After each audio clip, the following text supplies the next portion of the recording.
kita kembali lagi melanjutkan pembahasan mengenai litosfer. Kali ini kita akan membahas tentang tenaga pembentuk muka bumi. Jadi bumi kita itu kan tidak rata ya. Ada dataran yang tinggi, ada dataran yang rendah, ada yang terjal, ada yang landai. Semua itu mempunyai bentuk yang dinamis. Jadi bentuknya bisa berubah karena adanya tenaga endogen dan tenaga eksogen.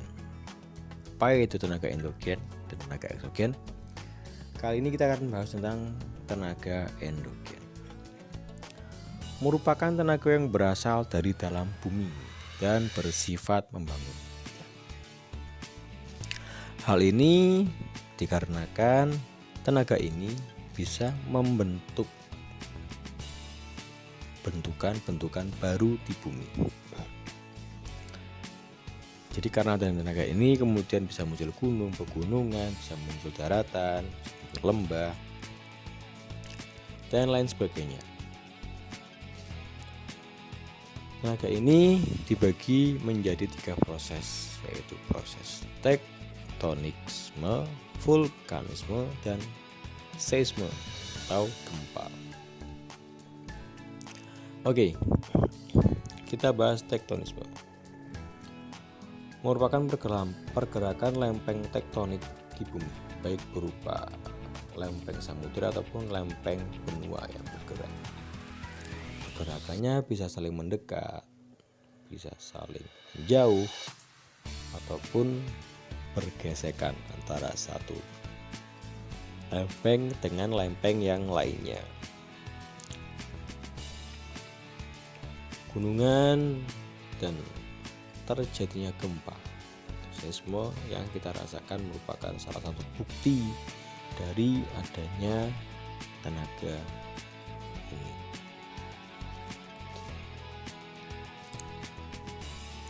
Menurut luas dan waktu terjadinya, tektonisme dibagi menjadi 2, yaitu gerak epirogenesa dan gerak orogenesa.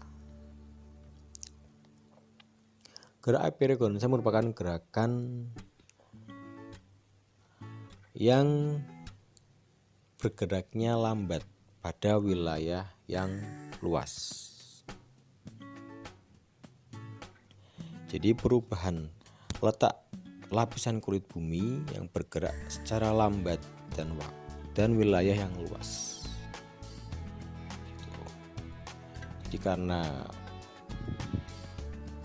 pergerakannya lambat ini jarang kita rasakan secara langsung gitu kan.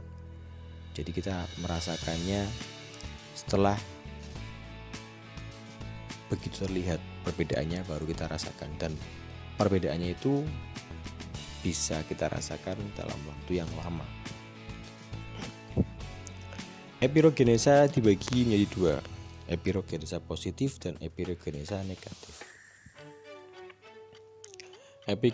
Epirogenesa positif merupakan gejala naiknya permukaan laut sehingga permukaan daratan terlihat turun. Epirogenesa negatif merupakan gejala turunnya permukaan air laut sehingga daratan terlihat naik. Maaf, di sini salah ketik ya. Jadi ketika air laut naik berarti daratan terlihat turun, akan tapi ketika air laut turun daratan terlihat naik.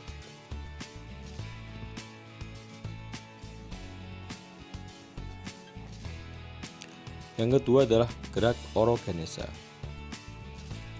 Gerak orogenesa merupakan perlawanan, merupakan lawan dari gerak epirogenesa.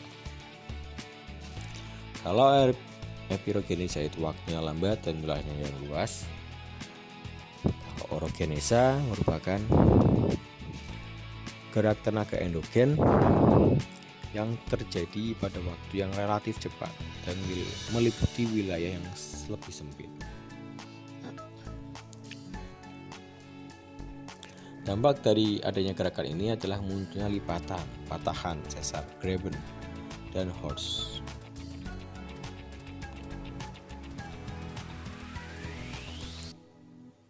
Gempa yang besar seperti gempa di Aceh, gempa di Jogja, atau gempa yang sekarang sedang terjadi di Mamuju dan Majene itu merupakan contoh dari gerakan orogenesa.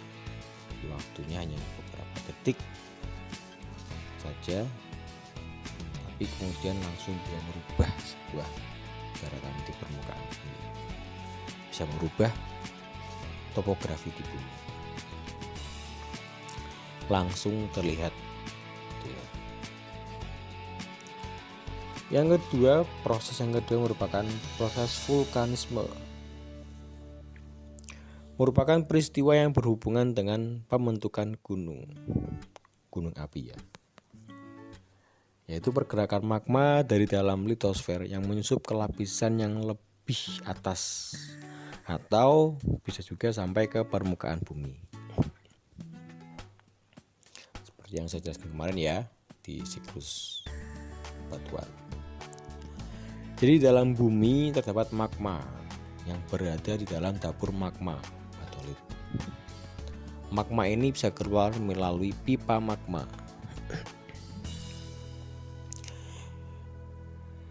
Bisa keluar ke permukaan atau bisa saja hanya di dalam permukaan bumi. Nah, ini bentuk gerakan magma. Bentuknya ada dua, intrusi magma dan ekstrusi magma. Kalau intrusi, ini itu berarti di dalam. Naiknya magma menuju permukaan bumi namun tidak sampai ke permukaan bumi karena tenaganya kecil. Jadi masih di dalam bumi ya, belum keluar ke permukaan. Sedangkan ekstrusi magma, X itu berarti keluar, merupakan aktivitas vulkanisme magma yang dapat mencapai permukaan bumi atau keluarnya magma sampai ke permukaan bumi. Aktivitas ini menimbulkan sebuah letusan atau biasa kita sebut sebagai erupsi pada gunung berapi.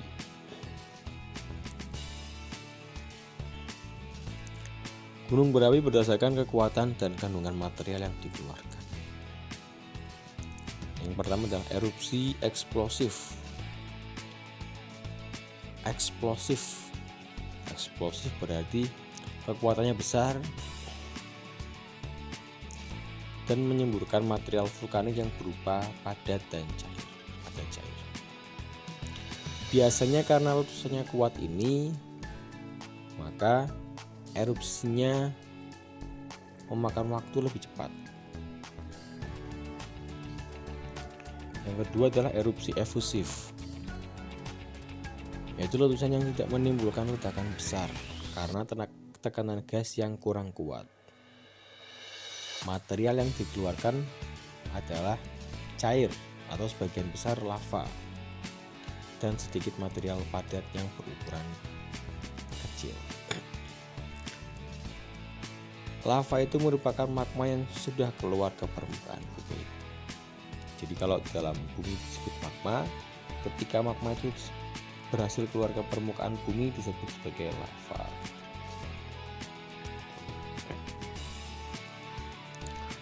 Material pada gunung api ada 3 ya, padat, cair, dan gas. Padat berupa debu, pasir, kerikil, batu besar, batu apung. Eflata alogen berasal dari batu-batu di sekitar kawah yang terlempar ketika terjadi letusan. Sedangkan eflata autogen berasal dari magma itu sendiri. Benda cair berupa lava, lahar dingin, dan lahar panas. Jadi lava merupakan magma yang keluar sampai ke permukaan bumi. Sedangkan kalau lahar panas berasal dari gunung api yang mempunyai kaldera. Jadi kalau ada erupsi yang kemudian bisa mengeluarkan lahar panas, berarti di gunung api tersebut mempunyai kaldera.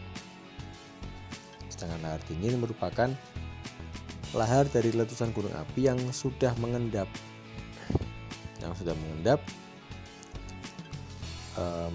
Makanya kemudian suhunya lebih dingin,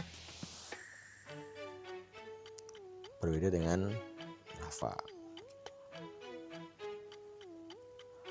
Yang terakhir adalah benda gas berupa solvatar, fumarol, dan movet. Sulfatar adalah hidrogen sulfida yang keluar dari suatu lubang di gunung api. Sedangkan fumarol merupakan uap air panas. Kalau movet adalah gas asam arang yang ada di tangkuban perahu dan di dieng. Sedangkan untuk proses yang ketiga merupakan seisme atau gempa bumi. Merupakan getaran yang berasal dari dalam bumi yang merambat sampai ke permukaan bumi yang disebabkan oleh tenaga endogen. Ya. Jadi getaran yang berasal dari dalam bumi yang merambat sampai ke permukaan bumi yang disebabkan oleh tenaga endogen. Ilmu yang mempelajari tentang gempa disebut seismologi. Klasifikasi gempa bumi ada 3: tektonik, vulkanik, dan runtuhan. Tektonik merupakan gempa yang disebabkan oleh pergerakan lempeng tektonik secara tiba-tiba di dalam bumi. Jadi gempa tektonik tadi pergerakan lempeng-lempeng bumi, baik lempeng samudra ataupun lempeng benua. Sedangkan gempa runtuhan merupakan gempa bumi yang terjadi akibat jatuhnya massa tanah di bagian atas rongga dalam bumi. Biasanya terjadi di goa, daerah pertambangan, lubang, lereng tebing yang curam, dan di dalam kars. Kars itu daratan yang berupa kapur ya, disebut kars. Yang ketiga adalah gempa vulkanik. Gempa yang diakibatkan karena aktivitas vulkanisme atau letusan gunung api. Gempa ini hanya terasa di sekitar gunung api saja. Gunung api saat terjadi letusan, bisa sebelum dan sesudahnya. Terjadi karena gesekan magma dengan dinding batuan yang diterobos saat magma naik ke permukaan bumi. Jadi ketika magma itu dia naik, magma mendobrak batuan. Ya. Tabrakan antara magma dan batuan itulah yang kemudian menyebabkan gempa vulkanik.